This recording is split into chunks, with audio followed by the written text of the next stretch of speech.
Кыргызстандын жаңы дайындалган өкмөт мүчөлөрү Жогорку Кеңештин жалпы жыйынында ант берип кызматка киришти. Тиешелүү жарлыкка президент Садыр Жапаров кол койду.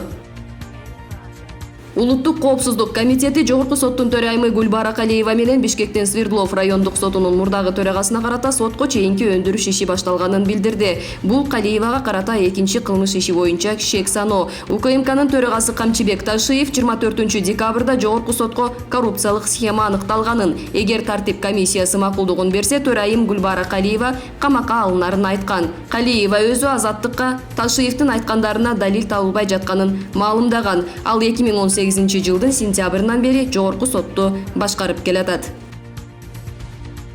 Премьер-министр Улукбек Мариповдун бир тууган эниси кызматынан бошотулду. Премьер-министр Улукбек Марипов кол койгон буйрукка ылайык Марипов Бактыбек Асамидинович Ош облусунун Ноокат районунун мамлекеттик администрациясынын башчысы акими кызматынан бошотулду. Өкмөттүн басма сөз кызматы билдиргендей, бул Улукбек Мариповдун премьер-министр кызматындагы алгачкы чечимдеринин бири. Мындай чечим Конституциянын 89-беренесинин 7-пунктуна ылайык кызыкчылыктардын калышын жокко чыгаруу максатында кабыл алынды.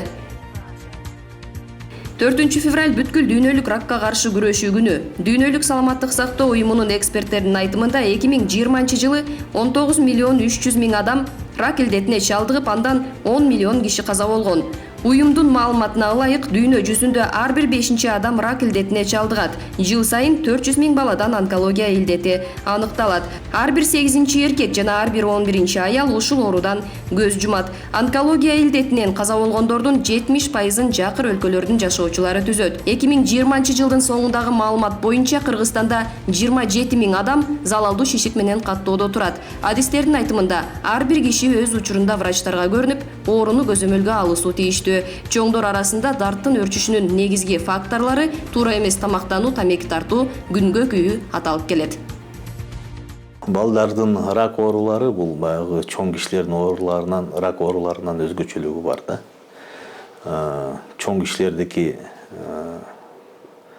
внешний фактор деп коет, сырткы факторлор.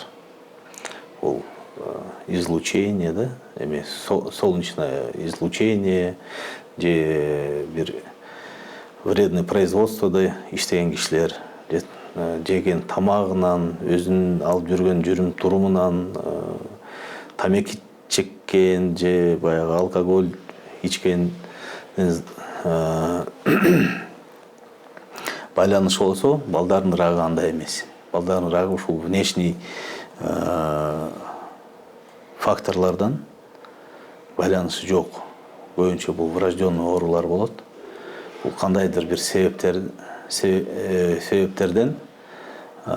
генный эмесинде, деңгээлинде мутация болот. ДНКда мутация болот, ошодон кийин анын пайда болот да. Бүгүн Токмок шаарында казакстандык миллиардер Алижан Ибрагимовду акыркы сапарга узатуу зыйнаты өттү. Маркум Кыргызстанда граф Каймана аты менен таанымал болгон. Буга чейин бизнесмен Бельгияда коронавирустан каза болгону айтылган. Ал COVID-19 вирусун Казакстанда жуктурган. Ден соолугунун абалы оорлогондо Бельгияга дарыланууга барган. Коронавируска каршы республикалык штабтын маалыматына караганда 4 февралга карата вирустан Бишкекте дагы 3 киши каза болду. Кыргызстан боюнча 70 адамдан оору табылды. COVID-19 жугузуп алып ооруканада жаткан 527 бейтаптын 32си өтө оор, 127си оор абалда, 365-нин абалы орто оорлукта, калган 3 бейтаптын ал акыбалы канааттандырарлык. 617 бейтап амбулатордук шартта дарыланууда. Коронавирустун жаңы түрү бир жума ичинде дагы 10 өлкөдөн табылды. Бул тууралуу бүткүл дүйнөлүк саламаттыкты сактоо уюму маалымдайт. Алгач Британиядан табылган түрү өзгөргөн вирус жалпысынан 80 өлкөгө жетти. Вирустун дагы бир түрү алгач Түштүк Африка мамлекетинде аныкталып, азыр жалпы 41 өлкөгө таркады. Акыркы жумада 8 өлкөдөн аныкталды. Коронавирустун дагы бир түрү Бразилиядан чыкты. 27 январдан тарта ал 2 өлкөдөн чыкса, эми кошумча 10 мамлекетке жеткени айтылууда.